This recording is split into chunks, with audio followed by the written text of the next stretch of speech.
Menjumpai Anda kembali dalam program Bible Everyday, dan kita sudah tiba di Keluaran pasal yang ke-23. Keluaran pasal yang ke-23 ini berisi tentang peraturan tentang hak-hak manusia, lalu kemudian peraturan tentang kebaktian dan hari-hari raya, janji dan teguran kepada Israel. Fokus kita pada pembahasan hari ini adalah di perikop peraturan tentang kebaktian dan hari-hari raya.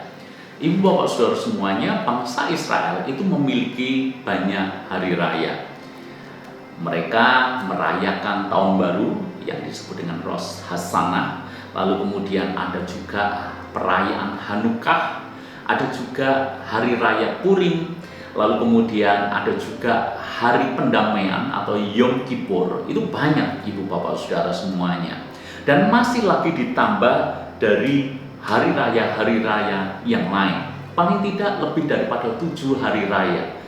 Hanya saja di dalam Keluaran pasal 23 ayat yang ke-14 ini ada 3 hari raya penting yang wajib dilakukan oleh bangsa Israel. Dan biasanya kepala keluarga, dalam hal ini laki-laki, dimanapun mereka berada, saat perayaan ini mereka akan meninggalkan kotanya untuk pergi ke Yerusalem. Ada 3 hari raya. Yang pertama adalah ayat yang ke-15, hari raya roti tidak beragi. Hari raya roti tidak beragi ini memperingati Paskah, memperingati bagaimana bangsa Israel dibebaskan dari perbudakan Mesir. Lalu kemudian yang kedua adalah hari raya menuai. Lalu kemudian yang ketiga adalah hari raya pengumpulan hasil panen pada akhir tahun.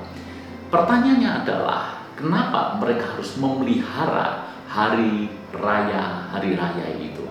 Tentu saja untuk mengingat perbuatan-perbuatan Allah dalam kehidupan mereka, mengingat perbuatan-perbuatan ajaib yang dilakukan Allah dalam hidupnya.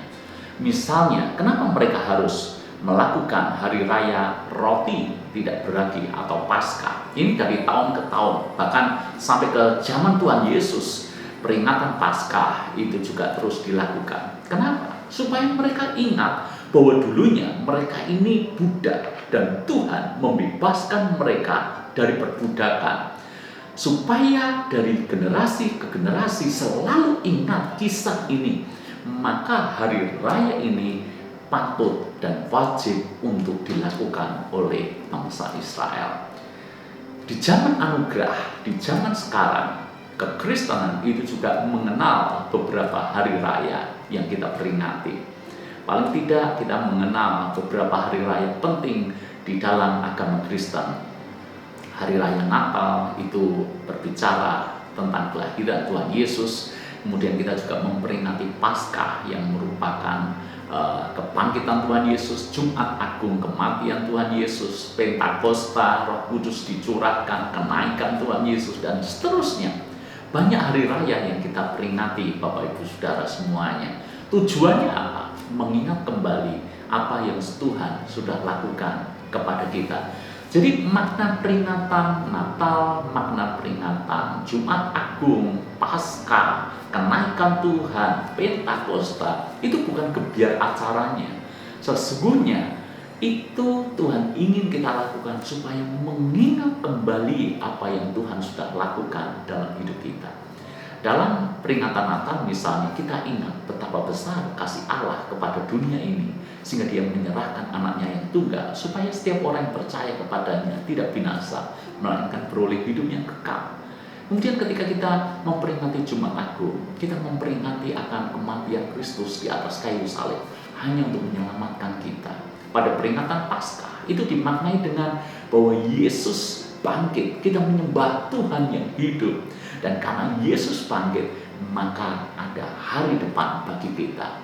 Dalam peringatan kenaikan Tuhan Yesus misalnya, maka kita harus memaknai hal itu sebagai peristiwa di mana Yesus pergi ke surga menyediakan tempat bagi kita. Artinya bahwa ada jaminan keselamatan bagi kita. Demikian juga peringatan Pentakosta, Roh Kudus dicurahkan. Artinya kita tidak sendiri menjalani hidup ini. Roh Kudus bersama dengan kita, memberikan pertolongan, membimbing, menuntun kita, membawa kita kepada kebenaran. Ibu, bapak, saudara semuanya, peringatan demi peringatan itu akan membuat kita semuanya melakukan hal yang dikehendaki Tuhan. Saya percaya bahwa dengan peringatan-peringatan ini bukan meriahnya acara yang kita lakukan, tapi makna apa yang kita bisa ambil. Sehingga satu waktu kalau kita akan lakukan banyak perayaan, ingat baik-baik, pesannya adalah makna apa yang kita dapatkan, bukan sekedar acara apa yang kita lakukan. Tuhan berkati.